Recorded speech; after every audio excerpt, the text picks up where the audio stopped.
You ask Tiger to solve. This deals with linear equations with one unknown. The final result is n equals 1. Let's solve it step by step. Swap sides. Group all constants on the right side of the equation. Add 17 to both sides. Group like terms.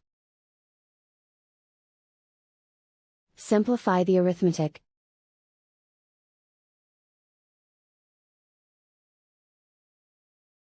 Convert the n into a positive number. Multiply both sides by -1.